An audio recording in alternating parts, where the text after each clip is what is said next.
We're going to take a look at sending an email with particular emphasis in being aware of where the cursor is placed in the different fields associated with composing an email. The CC BCC is applicable, the from field if you need to change the email account from which you're sending, and then of course the subject field and the message body field.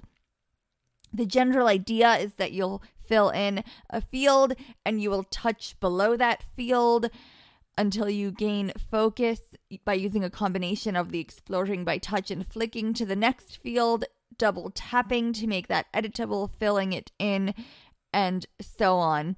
In the to field, it's quite rare nowadays that you'll have to type in a full email address. As you type, results will populate below the field, and that actually applies to either the CC and BCC fields certainly as well. Those results are based not only on actual contacts that you've added, but prior email addresses that you have sent to, as well as emails that are in your messages. So if you do have to type in a full address, there is the return button in the lower right hand corner of the keyboard to complete that entry.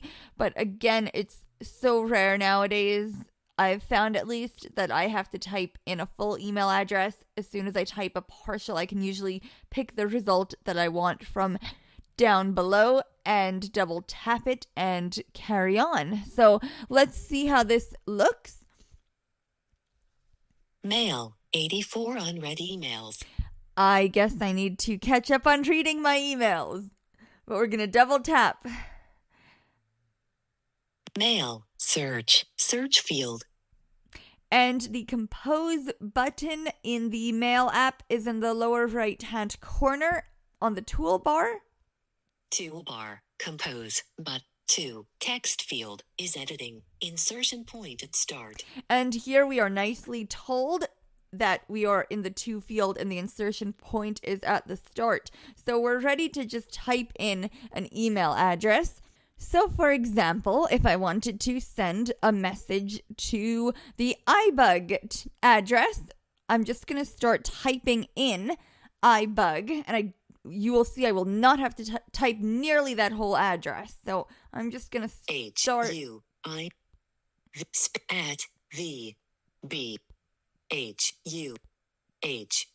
G results. And text field is at. As you heard while I was typing on the keyboard, the period and the @ sign are very conveniently in that bottom row of the keyboard. If you do need to type in the full email address, you don't have to switch over to the numbers layer for that. That's specific to a keyboard when an email address is recognized. So that's a nice little touch. So I just typed in iBug. New message. 2, text field, is editing, iBug, results, iBug today, ibugtoday@gmail.com, button. And I literally just moved my finger a little bit below that to field. And as you heard there was a result with the email address that I am looking for. And it's a button. So if I double tap it, but if we touch new message heading, that new message heading is at the top. And if we just move our finger down a little bit below. New message 2, text field, is editing, iBug today, ibugtoday. And now, as you can hear, it filled that in. It started to read that entire email address. So you heard the today, right? I didn't type in the today. So it did pull from the result. Now, if I did want to send to another address, I could just repeat this process, type in another one. Or if I flick to the right, if I do know it's someone that I have in my contacts. iBug today, add contact button. So flicking to the right there took me to that email address. So as you fill in addresses, they're going to show up as separate items that you can flick to outside of the actual to edit field. So if I hadn't typed in anything, we wouldn't have seen that the add contact button would have been right to the right of the to field. But since I've now put in an address, first we'll get to the address when we flick to the right, and then to this add contact button. And I won't show that, but if we do add in a contact, if you double tap on that button, it's going to be your standard searching for a contact like you might find in the Messages app or just any number of these contexts where you can add a contact to something that you're doing. So if we continue forward, we'll flick to the right. CC/BCC from. And so this control is an expand control in a way at this point. It doesn't say anything, but for example, if I flick to the right, Maria.m. Subject.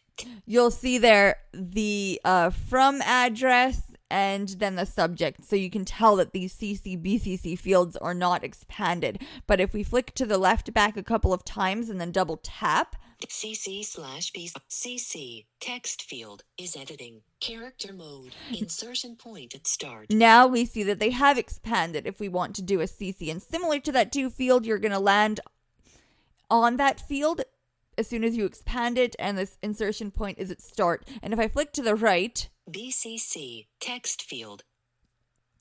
That BCC field is, as you can tell, not editable at this point because the CC field is editable. So if you did want to go into the BCC field, you would double tap it. Insertion point at end. And so VoiceOver doesn't confirm for you where you are out at.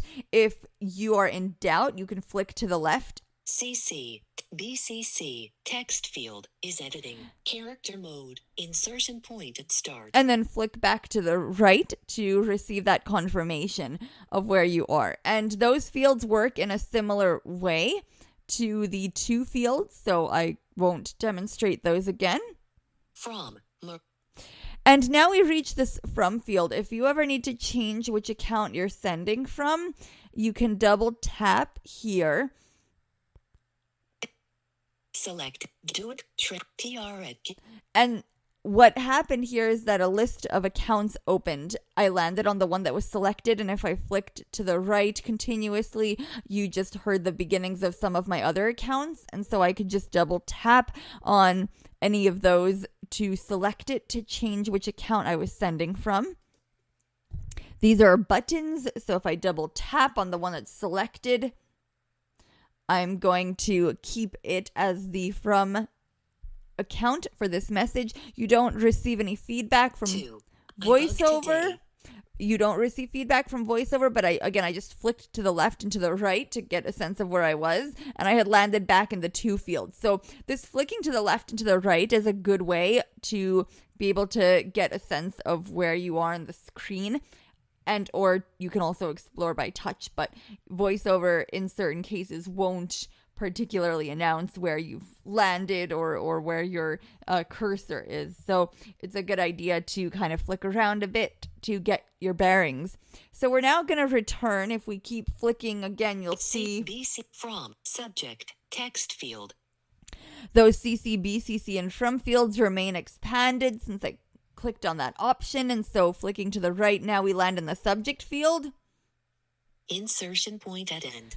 And again, it just says insertion point at end. We can safely assume that the field we were focusing on when we double tapped was the one that became editable, that being the subject field. But again, if you want to confirm, Maria.subject text field is editing. Character mode. Insertion point at start. I flicked to the left and then back to the right in order to find out where I was. And if I just type in SBSRT. Okay, so our subject is test. Message subject test. Message content. Message body. Regards. And I flicked to the right there, and below the subject is the body field. What it's reading there is my signature. And that, of course, that field is not editable because I've just touched it and or flicked to it, depending on the situation. But of course, fields are not automatically editable when you just touch them. So in order to make it editable, we're going to double tap. And here it's important to remember that you're placed at the top of your message body ready to type. If in doubt, insertion point at start. It will confirm that for you when you double tap it to make it editable. Again, if in doubt, flick to the left Subject, and then to the right. Message content, message body, text field is editing. And then it's going to read the signature because it's already there in this case, and then tell me the cursor position. If I'm not sure if I'm at the start or end of the body, I can certainly double tap. Insertion point at end. To toggle it, and I want it back up to the start. Insertion point at start. Camp H. B. And if I just L, type in hello. L, I, O. And I'm still in the body here, so I'm just going to continue to be in the body as I'm typing. Again, if in doubt, message body, text field is editing. I just touched in that upper half of the screen and landed on the body field. Two. Subject, test. And I just really touched closer to the top of the screen and then went down. Again, these fields are just, they're still laid out on the screen in that linear fashion, one right under the other. But again, if in doubt as to location, touch message content in that upper half of the screen and flick around a bit if you need to until you are told which field is editing. And you heard their message content, that's your message body field. Once ready to send a message, 80 send button. The send button is in the upper right hand corner of the screen, and if I double tapped here, you would receive that send wishing sound and my email would be sent. I'm not going to send this message that just says test and hello, but I hope that this helps you to have a better sense of where your cursor is in the email composition process and how to find out where it is if you are uncertain.